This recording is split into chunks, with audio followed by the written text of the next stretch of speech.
Hello, everybody, and welcome to Reads Comics Havoc Edition. I'm your host, Ryan Reed, creator of Comics Havoc, of course. Please check us out, or at least I hope you're watching us from from our blog or from our Facebook page. So, I've decided to start Reads on, of course, Havoc-related books that, of course, I collect. Uncanny Avengers, of course, being number one, since that is Alexander Summers' main book right now.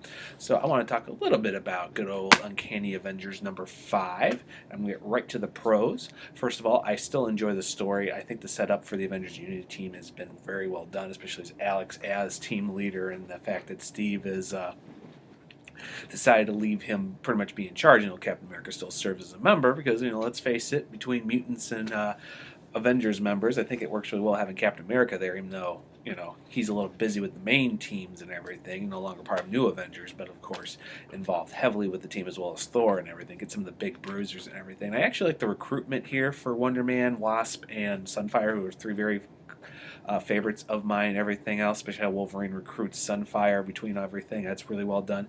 I am a little on the fence, though, of course, with the pacifist Wonder Man. Not that it's a horrible thing, it's just a little odd, especially after everything that's happened with the character, which will lead me into that and everything. But it's a very solid issue. I do actually enjoy the Apocalypse Twins prelude with King the Conqueror at the beginning. I actually am looking very forward to storylines, especially since Rick Reminder's been dealing with a lot of the Apocalypse storylines for the last couple of years. So I'm looking very forward to where this is going to go, especially with the Age of Ultron tie-in here in a few weeks.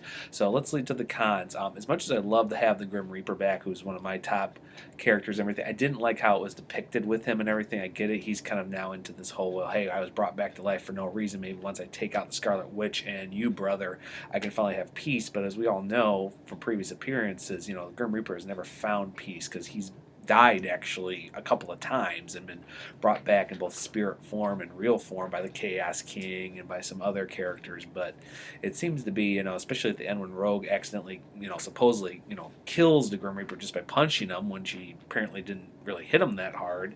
It kind of leads me to the whole there's a mystery here, but I really feel like there's a lot being kind of punched down on Rogue to build her up and everything, which I can live with.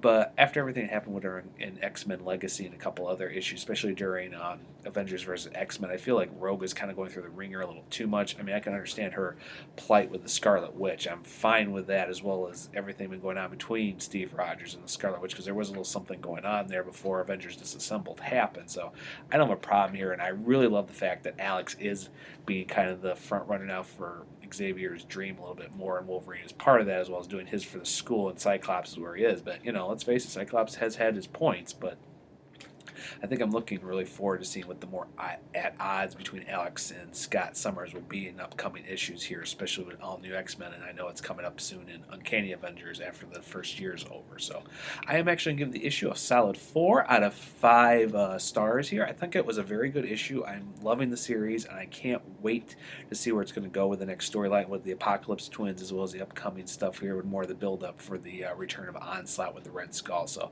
with that, I will see you later. Bye.